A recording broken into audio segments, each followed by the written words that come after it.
Hey, howdy.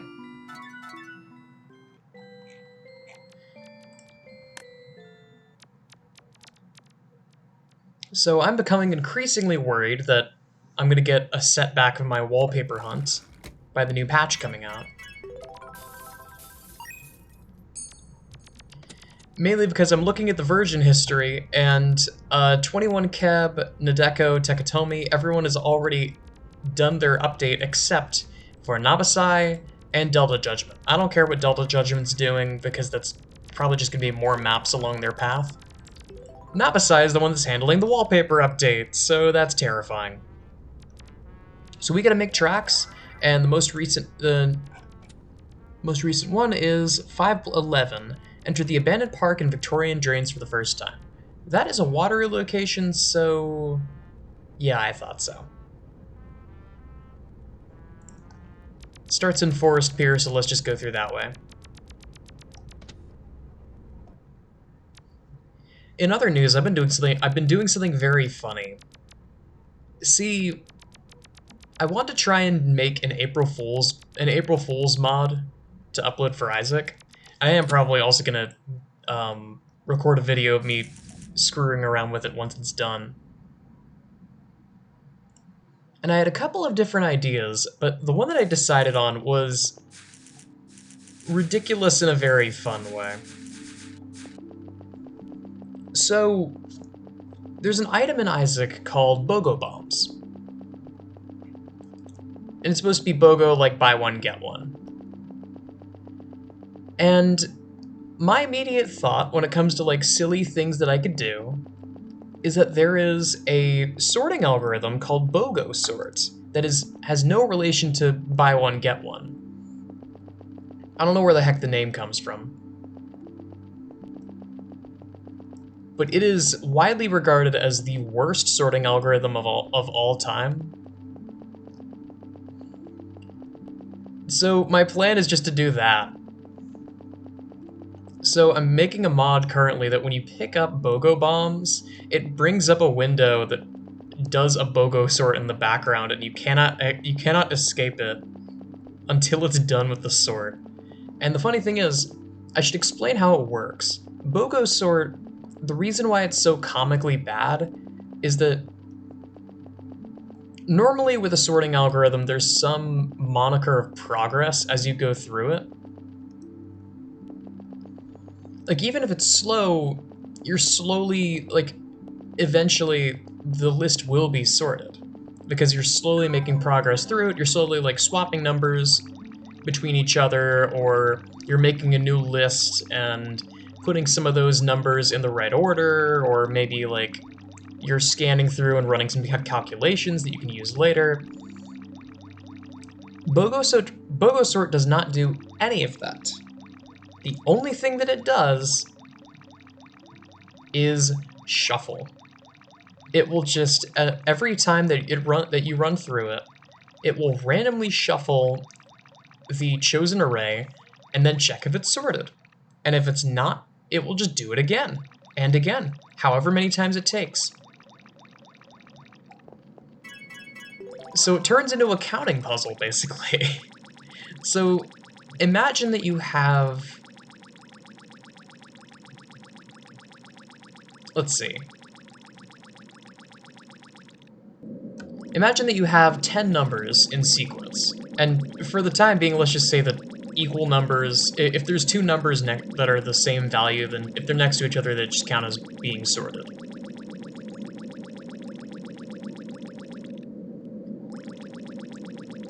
So, suppose you have a list of 10 different unique numbers, no repeating values.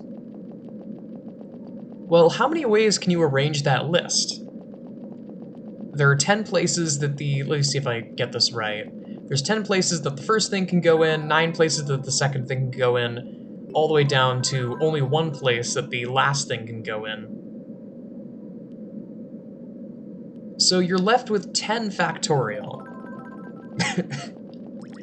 10 factorial is a very big number. It is a very, very, very big number. That is the chance every time you run it that it will be sorted. Because, again, There's only one way that there's only one situation where you randomly find this fully sorted array out of 10 factorial different choices.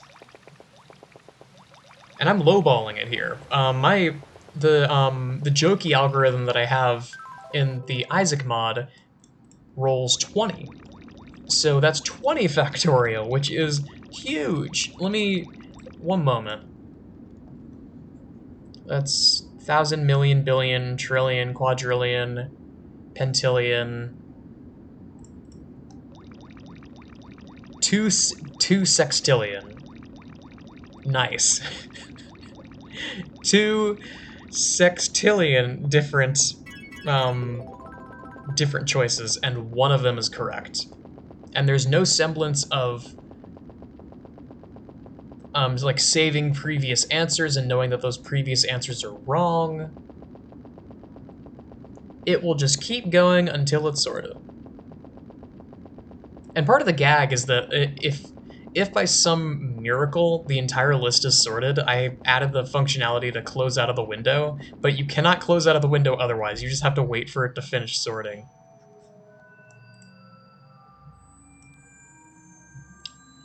Oh, God. Industrial maze. Why you?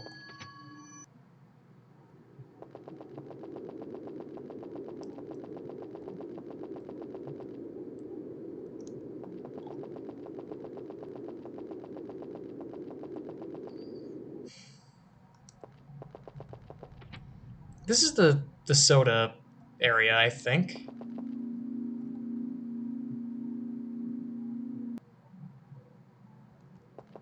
Yeah, it's the soda area.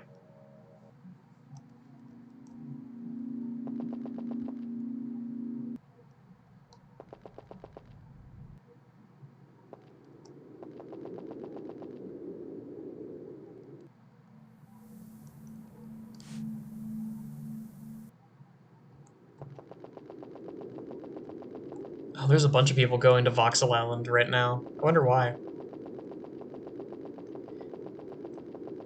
Because I think... Yeah, dailies and weeklies, none of them actually lead to Voxel right now.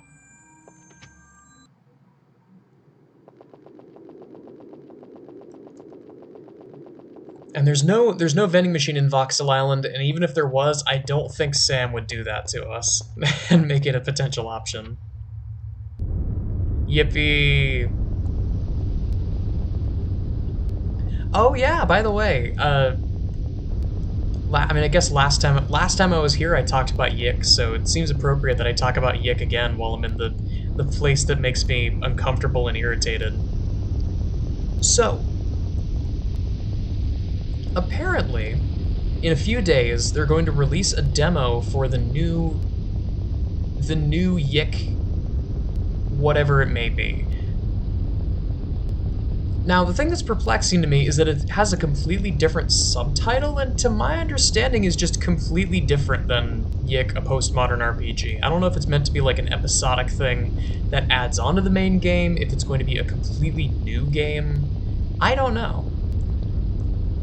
My original assumption is that what they were going to do is make 1.4 and then just sweep everything before 1.4 under the rug entirely. Because version control in the age of online gaming is hard, and it's really easy to just ignore the fact that previous versions of the game exist. So if you have flaws as glaring and as common as Yick, a postmodern RPG, that seems like a pretty good cop-out. Is this the right way? Well, I sure hope it is.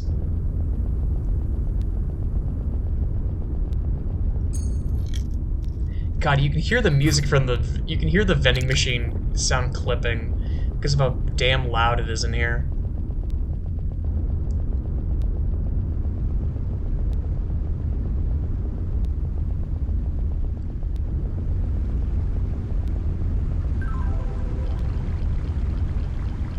And also, as weird as it is to say, I'm kind of concerned with the fact that they're not sweeping it under the rug.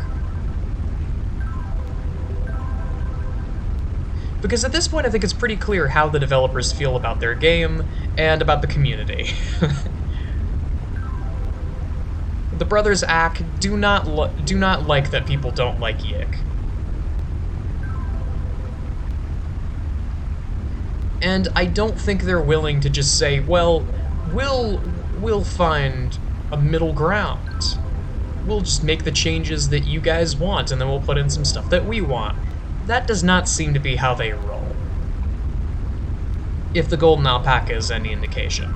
Because to those of you that didn't follow the absolute train wreck that was Yik when it first launched, because it was, like, it's pretty rough to get through now. It was worse before. And the cardinal sin of that game was a boss fight midway through that was introduced in the worst possible way. There was a really heartfelt conversation between two of the players, or between two of the characters, and then out of nowhere, their heartfelt conversation gets interrupted by an alpaca hopping into frame from off-screen and initiating a battle. And it is the worst kind of emotional whiplash, because this, like, it's literally talking about how, like, one of the character's sisters is dead and how they have to move on, they have to try and, like, find peace and move on. And not in a way that's self-destructive, like what he's currently doing. It's very, almost... Where am I, even? It's very heartfelt, almost uncharacteristically heartfelt for the game. Because the game is usually very... It's so unbelievably cynical most of the time, and this is the one time that it's willing to bare its heart and have the characters have, like, a one-on-one consultation. And then immediately after that, there's a funny alpaca flies in from off-screen, yells lemonade, and completely derails any sort of emotional story beat that could have happened there. And what did the developers do in response? Because people clearly did not like it. What they did in response is really telling. Instead of removing the fight from that scenario and just putting it somewhere else, like, there's nothing wrong with a fight that's just a complete non sequitur, but it just shouldn't have been there. What the Brothers Ack did instead is they almost completely disregarded the feedback. And it's still in that exact same place. It's just now, instead of being goofy and silly, the fight is now deadly serious. And there's literally a line. What's the bit? Because the plot of the game is it's a fairly generic multiverse plot. And there's a line of, reality after reality, I come to a similar scenario. Children playing a game that they don't understand. Really? You say that after that. And the reason why I bring it up, beyond just, you know, the occasional schadenfreude, is I get the feeling that they haven't changed. I don't see them having changed and having, like, magically now they're okay with people making changes to their creative vision. Knowing these developers, they definitely did not change. Okay, so Carnival Town is where I need to go.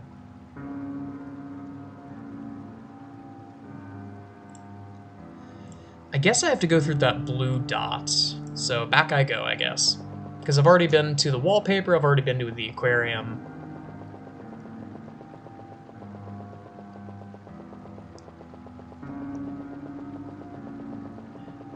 But just to be clear, I'm not going to be playing the Yik demo or 1.4 Like I said, I've made my peace with the game. And I'm just gonna go do something else. I'm fine with just never touching it again and leaving it to the people that want to experience the game for the first time. And maybe they get more out of it than I did. If they find ways to enjoy the game, then good on them. I'm not gonna make any comments about their taste or about the... I am going to make comments on the design philosophy of the brothers because, well, I feel like that's warranted. But when it comes to the players, what would I say? That people have bad taste? Why would I say that? That adds nothing to the conversation. That adds nothing to the discussion beyond me thinking that a very specific set of people have poor taste. It's like, yippee! Look at how look at how clever I am for stating something that applies to a small group of people that I can strawman. Okay, where do I go? This purple path leads to wallpaper 193.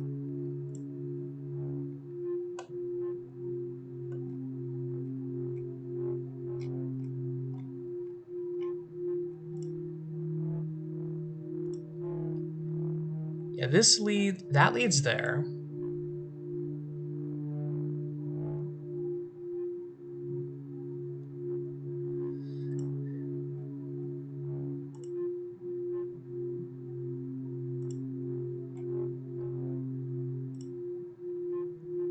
Teal, and then dim light color.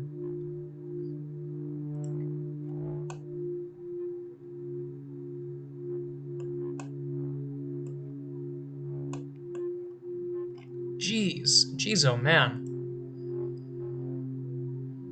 There's Victorian drains. Okay, so I was going the right way.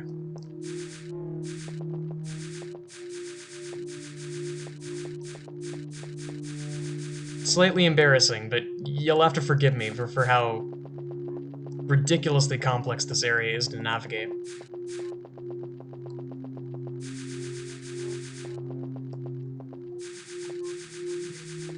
Also, I'm looking forward to actually starting To the Moon today.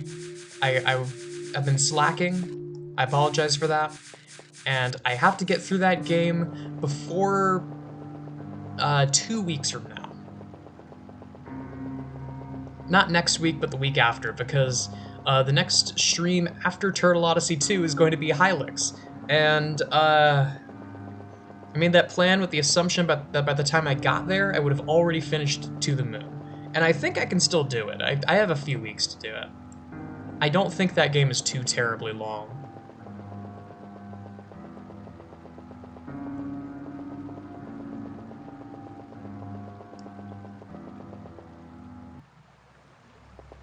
Though I have heard that it is excellent.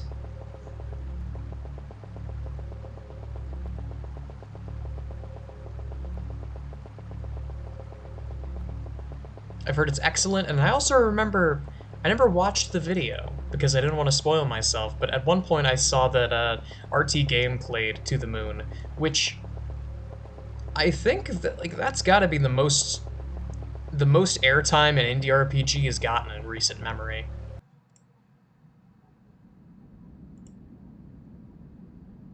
Okay, so there's blue. That leads me here.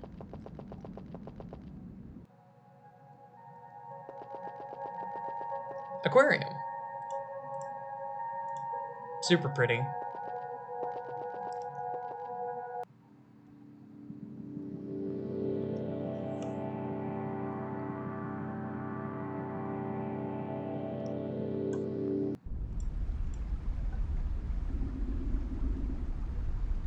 And then this is the entrance to Victorian Drains.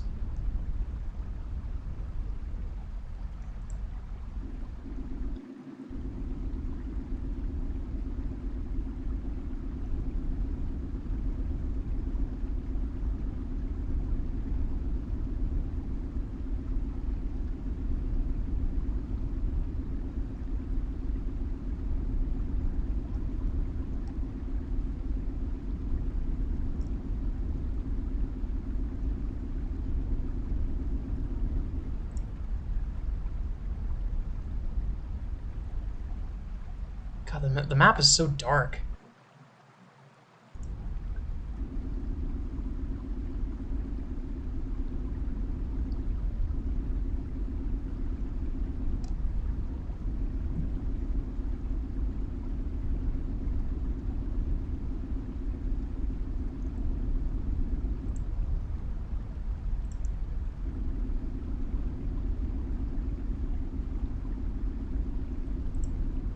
Okay, this is the entrance.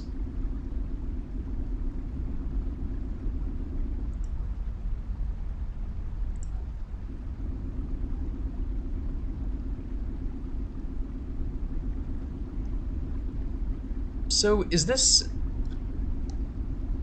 Does that mean this entire area is Victorian drains? That's very interesting. And then I guess I just keep going.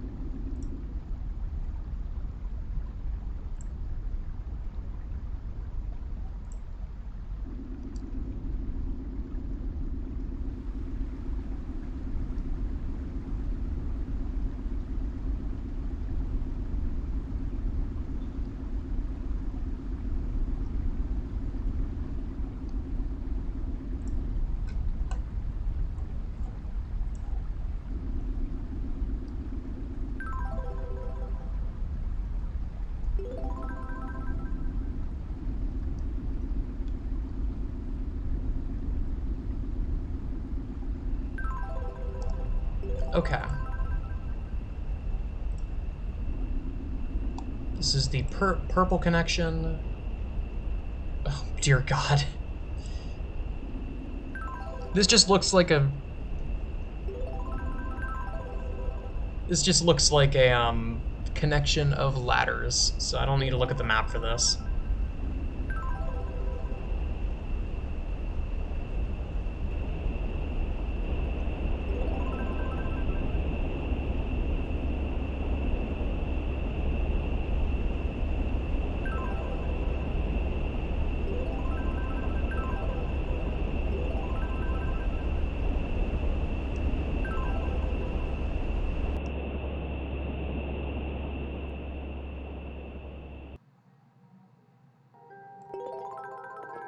And here we are. Whoa!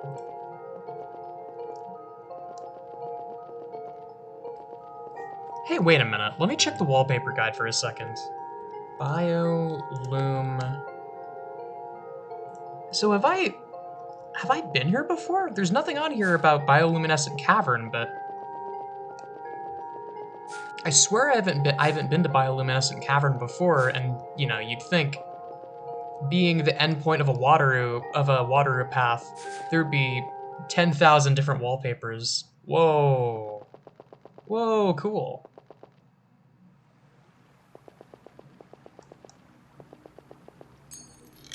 You'd think that since this is a deep water location, there would be 10,000 different things that you could do. What is this? It's like the dregs. Whoa, cool.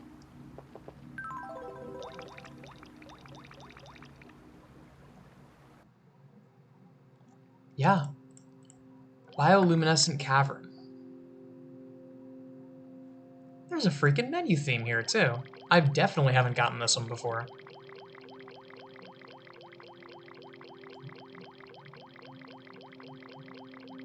Whoa.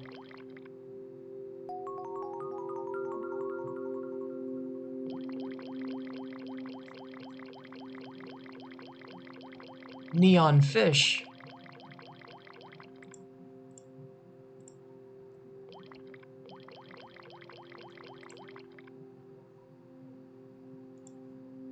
I need to make sure I don't get lost in here, because it doesn't seem like there's any solid ground.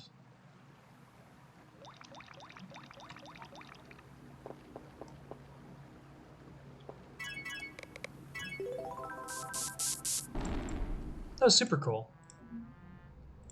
Okay, I only have a few minutes left, so I'm gonna wait on doing the Blue House Road stuff, and I'll just do that tomorrow. Let's just do a daily real quick. That looks like a Rio vending machine, but I don't know where that is. It might be in, Verdant Promenade.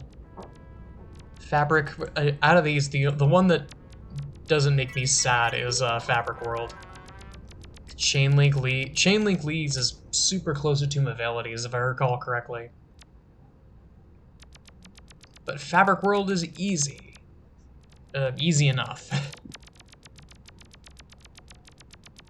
Oh shoot, wait, while I'm here. Portrait collection. I haven't been here in a while, but this is a thing. It's a variable 44 based event.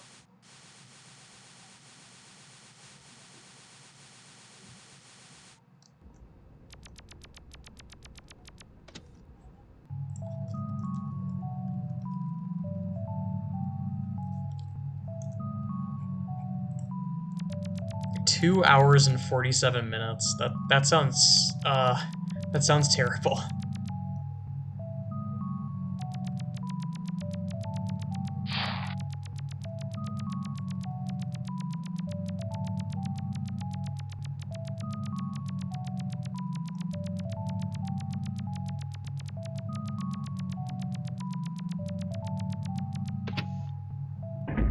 Here's Fabric World.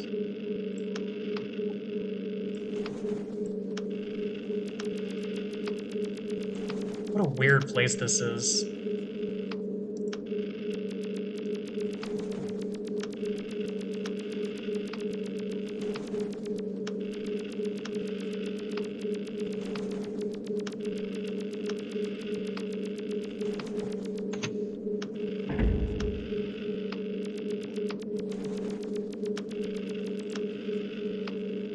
I never really know what to make of this area.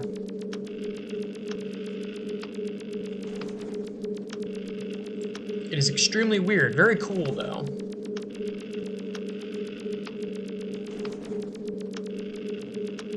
I'll go to Guts World, and then I think I'll call it. Continuing the tradition of going here to get to Guts World and then never actually leaving past Guts World.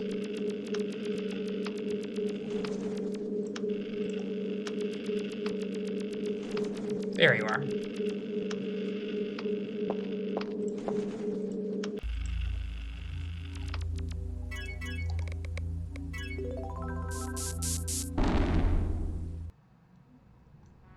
Or actually, let me wake up real fast.